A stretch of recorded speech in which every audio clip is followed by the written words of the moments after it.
जैसे कि आपने समझा कि इनबाउंड मार्केटिंग में और आउटबाउंड मार्केटिंग में क्या फ़र्क है। तो बेसिकली अब सवाल ये है कि इसका एसईओ से क्या ताल्लुक है या एसईओ का इनबाउंड से क्या ताल्लुक है।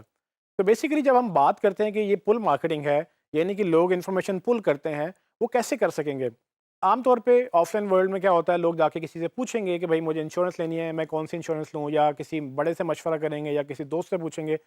तो ये चैनल्स तब वैलिड थे जब इंटरनेट नहीं था। इंटरनेट आने से वो जो सर्च थी वो डिजिटल चली गई।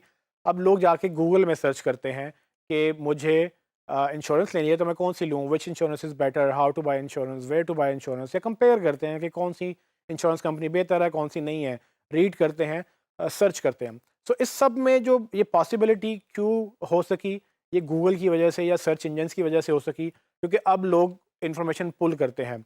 सो अगर आप इंश्योरेंस कंपनी है या उनके लिए आप मार्केटिंग कर रहे हैं, अब आपका कस्टमर आपसे इन्फॉर्मेशन मांग रहा है, वो इन्फॉर्मेशन जो उसको कहीं और नहीं मिल रही, तो वो ये पूछ रहा है कि इंश्योरेंस क्या होती है। बड़ा सिंपल सा सवाल है। और अगर आपको लगेगा कि ये भाई ये तो पूछ रहे हैं इंश्योरेंस क्या होती है, इसको मैं क्या बेचूं, इसने थोड़ी खरीदनी है, वो अभी नहीं खरीदेगा लेकिन वो कभी तो खरीदेगा। तो अगर आप उसको उस बात का जवाब नहीं देंगे तो कोई और कंपनी देगी, और जब वो देगी तो जब वो रेडी होगा खरीदने के लिए वो उसी से खरीदेगा।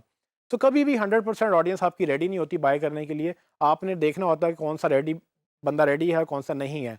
लेकिन इस सब में जो इम्पोर्टेंट बात ये है कि वो लोग सर्च करेंगे, और सर्च करते हुए जब लोग आप तक आएंगे तो आप सर्च इंजन में कैसे उनको मिलेंगे। जी।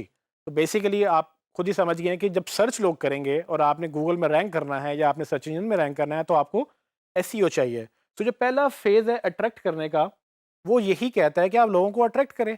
अब आप उन लोगों को अट्रैक्ट करेंगे, अगर आप आउटबाउंड से अट्रैक्ट करना चाहते हैं आप ऐड दिखाएँगे। लेकिन जो लोग खुद ढूँढ रहे हैं, जो लोग रेडी बैठे हैं, जो इस माइंडसेट से बैठे हैं कि भई मुझे ये दिखाओ, मुझे ये चाहिए, तो बेसिकली आप उनके लिए एसईओ करते हैं। और एसईओ आगे चल के इनबाउंड मार्केटिंग बेसिकली उसकी बेस बनती है। और अगर आपने इनबाउंड मार्केटिंग करनी है तो आपको एसईओ समझना ज़रूरी है।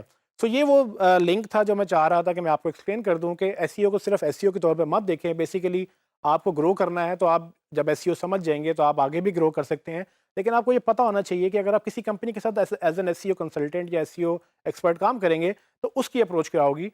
वो बेसिकली पूरे फनल को देख रहा होगा, और ये फनल बेसिकली उसके लिए बिजनेस के लिए इंपॉर्टेंट है। आप सिर्फ एसईओ करेंगे लेकिन वो सब कुछ करना चाहेगा। अगर आपको ये नहीं पता होगा कि एसईओ उस फनल के साथ या उस मार्केटिंग वो पूरे प्रोसेस के साथ कैसे लिंक करती है, तो आपको एसईओ की समझ नहीं आएगी। तो ये अंडरस्टैंड करना ज़रूरी था और आई होप कि आपको समझ आई है।